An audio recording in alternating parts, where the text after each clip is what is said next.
Beneath the world's greatest church lies a secret buried for 2,000 years, an ancient grave, a lost name, and the discovery that shook the Vatican to its core. The Basilica built on a grave. For 2,000 years, faith has affirmed a single truth. St. Peter's Basilica, the heart of the Catholic world, rests directly upon the Apostles' grave. But what if the greatest symbol of Christianity was built on a lie? The only way to know is to descend beneath the lavish marble, past the crypts of the popes, into a forgotten city of the dead. This is the hidden history, the desperate search, and the startling discovery that either confirms the faith of 1 billion people or proves the most magnificent church in the world is a monument to a beautiful fiction. Welcome back to Secrets of Catholicism. Today, we delve beneath the gleaming surface of spiritual athery into the soil of ancient Rome to confront one of the greatest archaeological and theological mysteries in history. Is the massive, awe-inspiring Peter's Basilica, the ultimate symbol of the Catholic Church, truly built over the literal physical resting place of St. Peter, the chief of the Apostles? This question is not a matter of historical curiosity, it is a question of theological foundation. The Catholic Church's authority rests significantly on the words of Jesus Christ to Peter. "You are Peter, and upon this rock, the Petra, I will build my church, and the gates of hell shall not prevail against it." If the Church can physically demonstrate that the very structure of its global headquarters rises directly from the soil containing the bones of that foundational rock, it validates 2 millennia of continuous tradition and papal supremacy. The history of the site is a magnificent paradox. The monumental structure visible today, the work of Michelangelo and Bramante, is the second major basilica built on the spot. The first, the Constantinian Basilica, was erected in the 4th century by the Emperor Constantine himself.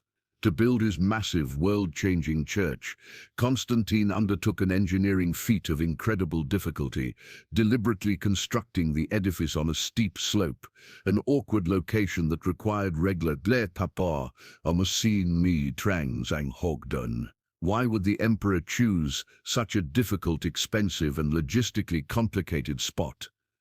The only logical answer, according to tradition, is that this specific location was considered non-negotiable because it contained the Tropaion, the earliest memorial marking the exact burial site of St. Peter.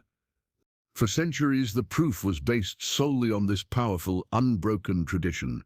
Then, in the mid-20th century, a chance discovery forced the Vatican to literally dig for its foundations.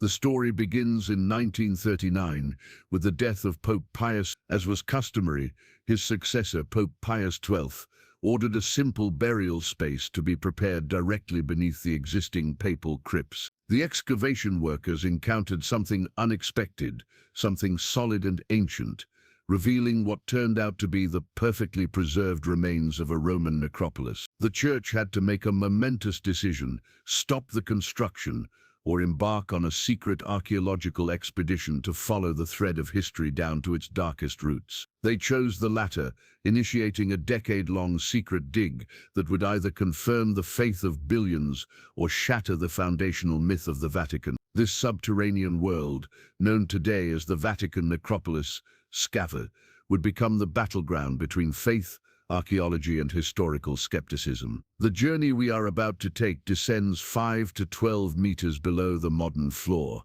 back to the bloody origin of Christianity in Rome. Disclaimer: this content is for educational and analytical purposes only. It is not financial, investment, or legal advice.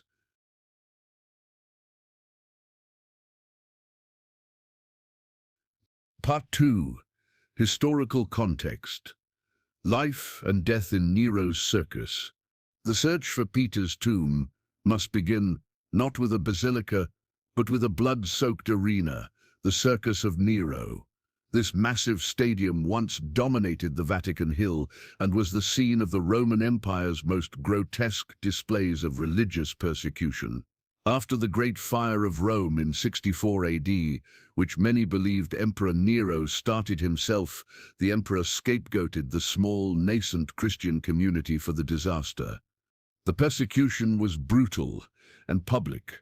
Christians were subjected to unimaginably cruel death, often turned into human torches to light Nero's garden parties, or torn apart by animals for public entertainment within his personal circus. It is here, according to the earliest Christian traditions, that St. Peter met his end. Peter, the simple fisherman elevated by Christ, was arrested and sentenced to crucifixion. He reportedly requested a final, humbling variation to his sentence, to be crucified upside down. The execution site was located on the spine, or spina, of Nero's Circus. Once the execution was complete, the bodies of the martyrs were not taken to honored places. They were usually discarded or buried quickly and secretly by remaining family members or fellow believers to prevent further desecration. Peter's body was no exception. He was interred in a hastily prepared grave in the adjacent cemetery, a humble necropolis, city of the dead, located just outside the northern wall of the circus. This was not a prestigious burial ground. It was a simple roadside cemetery used by common Roman citizens, including slaves and freedmen, as well as the earliest, poorest Christians. The fact that Peter was buried near the site of his death, on the Vatican Hill, and not somewhere more central like the Forum, is crucial. This geographical detail helped preserve the location. As the years passed and the circus fell into disuse, this small cemetery on the slope remained. By the year 60 AD, roughly a century after Peter's martyrdom, Christians were sufficiently organized and courageous to erect a small physical monument to mark the grave. This simple act of commemoration, built over a plot of earth that had already endured the fires of persecution and the sands of time, was the singular focus of Emperor Constantine centuries later. When he decided to build the first basilica in the fourth, he did not clear the hill for the most architecturally convenient spot. He cleared it for the spiritual center, directing his builders to lay the central altar directly over that humble roadside grave, thus forever incorporating the sacred soil into the foundation of the church. The basilica became a stone testament to a specific burial location, an act that transformed a blood-stained Roman graveyard into the spiritual capital of the world.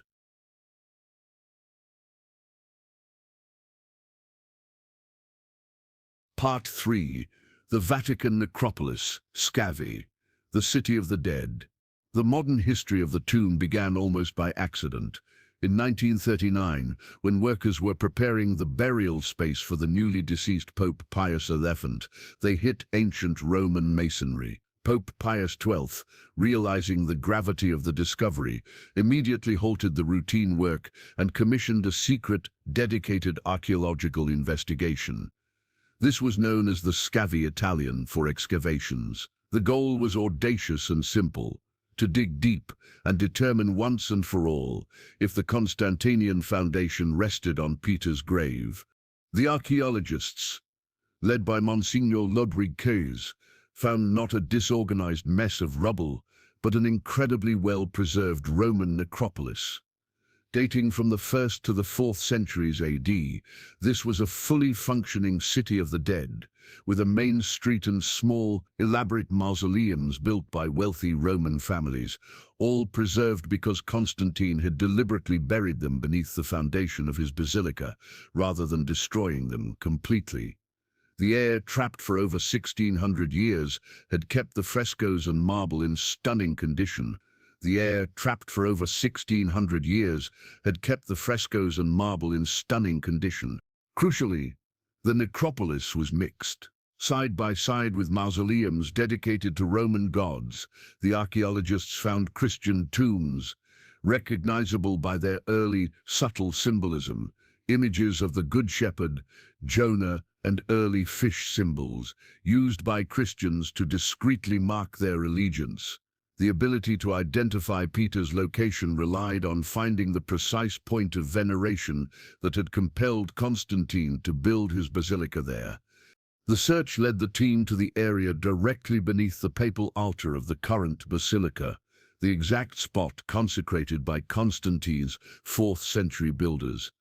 Here, surrounded by the elaborate mausoleums of Roman citizens, was a simple, unassuming monument. The mausoleums were oriented east-west, following the road, but this central structure was oriented north-south, deliberately misaligned to face the main apse of the basilica above it. This misalignment signaled its overwhelming importance to the early Christian builders. They discovered a primitive monument known as the Tropaion, a small, tiered structure built around 60 AD. The term Tropaion literally means trophy or sign of victory, often used to mark a victorious battlefield, or in this context, the victory of martyrdom. This was the exact monument cited in early Christian texts as the marker for St. Peter's burial place. The structure was crude but powerful, a two-tiered platform built over a simple, humble grave plot. This simple grave site, right beneath the grand altar, stood in stark contrast to the luxurious tombs of the wealthy Romans surrounding it. The evidence suggested that this plot was revered, specifically set aside, and meticulously marked as the focus of the nascent Christian community, long before Christianity became legal. The archaeological consensus was quickly forming. The necropolis was real, the site was ancient, and the revered spot was found. But the physical proof, the bones themselves, remained elusive.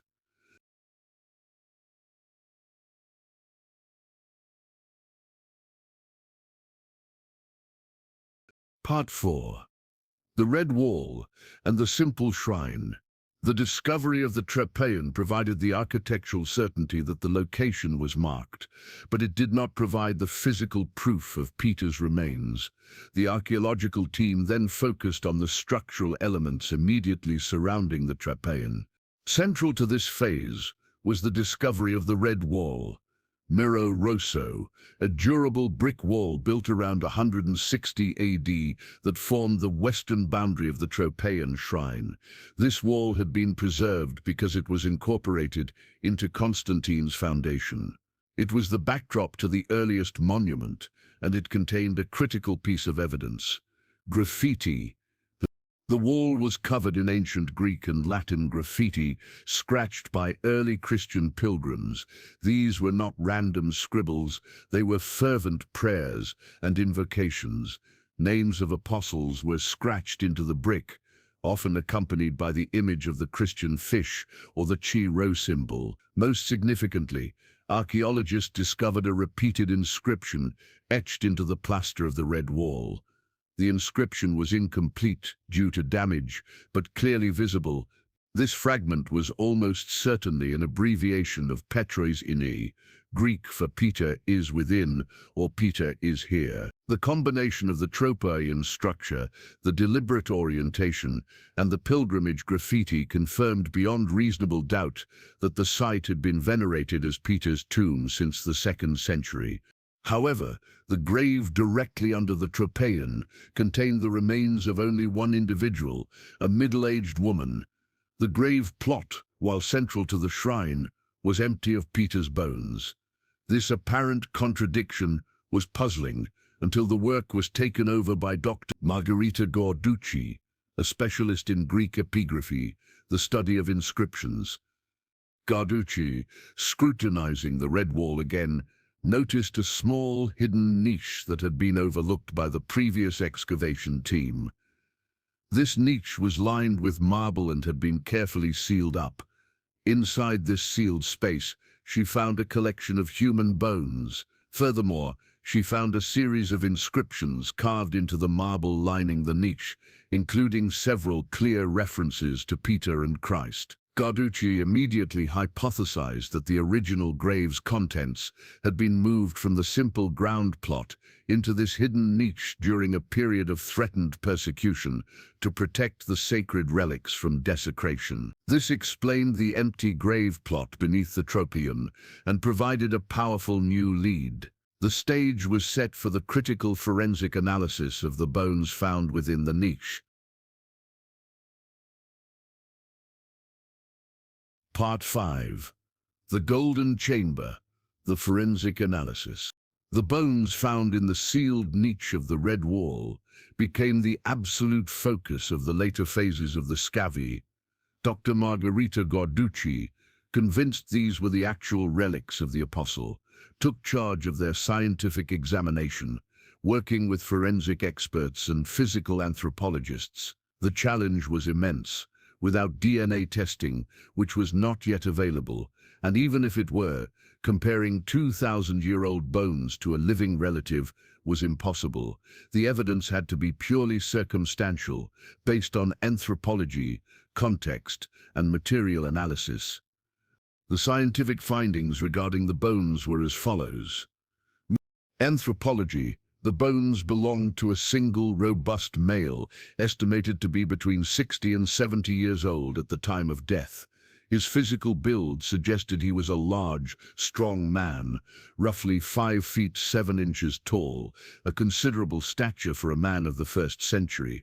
This profile was consistent with the traditional image of Peter, the sturdy fisherman. Missing extremities. Crucially, the bones were missing the foot bones. This detail supported the theory that the body was moved. If the body had been moved from its initial burial plot, the feet could have been left behind or separated during the hurried transfer into the small niche. Presence of earth. Microscopic analysis confirmed that the bones were covered in earth and soil from the necropolis, linking them directly to the burial environment. The precious fabric. The bones were found wrapped in fragments of a precious purple fabric, woven with gold threads. Medium close-up on a human bone fragment, wrapped in gold thread. This detail was profoundly significant. Peter was martyred as a humble fisherman. He would have been buried in the poorest possible shroud. The fact that the bones were later wrapped in such expensive fabric suggests that, after Christianity was legalized by Constantine, the sacred relics were treated with the highest honor, re-enshrouded in royal or imperial colors, purple and gold, before being secured in the niche. A final, highly debated detail emerged. Tests revealed traces of cinnabar, red mercury sulfide, on the bones. In ancient Rome, cinnabar was sometimes used in funeral rites to protect relics and confer honor.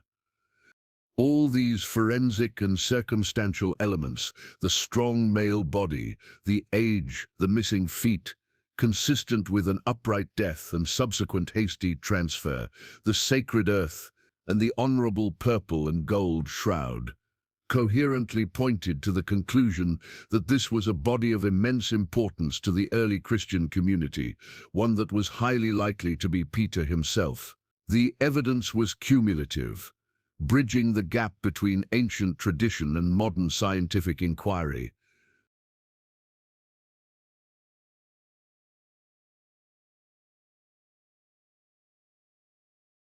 Part 6. The official announcement and the theological controversy. Kongbo Haikutkoak Stenfero Junda Tithai. The decade-long secret excavation and the subsequent scientific analysis were finally brought to a head in 1968. Faced with compelling, though not entirely conclusive, evidence, Pope Paul VI decided to make a monumental and faith-defining announcement to the world. On June 26, 1968, Pope Paul VI declared, "The relics of St. Peter have been identified in a way which we can hold to be convincing." This statement, while deeply gratifying to the Catholic faithful, immediately ignited an intense theological and archaeological controversy. The core of the controversy lay in the carefully chosen word, convincing, not conclusive or scientifically proven. The Pope's decision was based not on DNA or an incontrovertible signature, but on the cumulative force of 3 types of evidence. Archaeological continuity, the unwavering physical line of evidence. The Tropeion of 60 AD was built over the simple grave. The Constantinian Basilica of the 4th century was built directly over the Tropeion. The modern papal altar sits precisely on that same spot. This continuous physical veneration strongly suggests the location was Peter's grave. Epigraphical evidence. The inscriptions found on the Red Wall, particularly PTR, INEI, provided the linguistic testimony of the earliest pilgrims. Forensic context. The identity of the remains, a robust male, aged 60-70, wrapped in imperial fabrics, lacking feet, was perfectly consistent with the martyrdom tradition and the high honor accorded to Peter's relics after the legalization of Christianity. And the skeptical counter-argument. Critics, particularly secular archaeologists, argued that convincing was a theological justification, not a scientific one. They conceded the location was a powerful pilgrimage site for Peter, but contended that the bones could belong to any revered Christian martyr buried near the Tropaion. Without absolute scientific confirmation, they argued, the Church was closing the door to further scientific inquiry prematurely for the sake of confirming a foundational doctrine. The debate highlights the fundamental tension between faith, tradition and belief, and science, empirical, repeatable proof. Pope Paul VI implicitly acknowledged this by making the announcement on the basis of faith and strong historical contexts, recognizing that the evidence was sufficient to fulfill the spiritual need of the Church.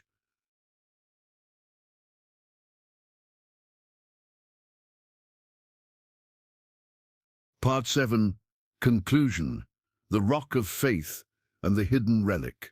The search for St. Peter's tomb ultimately concluded with a faith-based affirmation, yet its historical and spiritual impact remains unparalleled. The excavations of the necropolis transformed the Vatican's understanding of its own foundations. The findings confirmed that the immense power structure of the Church literally grew from a single humble grave plot outside a pagan stadium, a potent symbol of humility and ultimate triumph. The spiritual legacy, the confirmation of the tomb's location, irrevocably links the modern papacy to its first leader.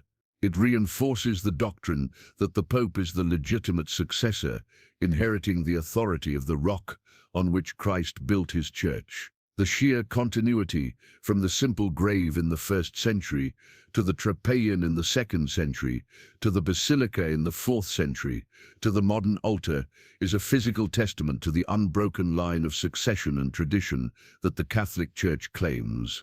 The final resting place. Today, the bones, or at least the fragments deemed most likely to be Peter's, are not visible to the general public.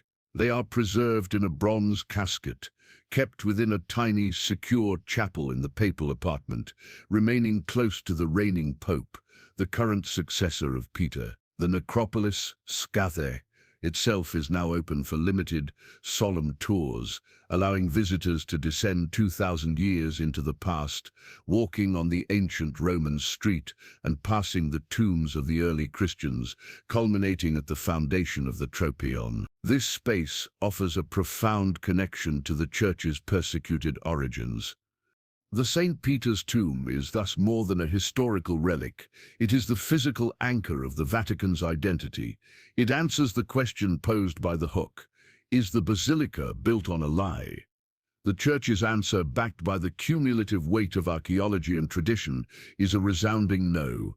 It is built on the truth of a simple fisherman's martyrdom, consecrated by faith and confirmed by the stones beneath the altar.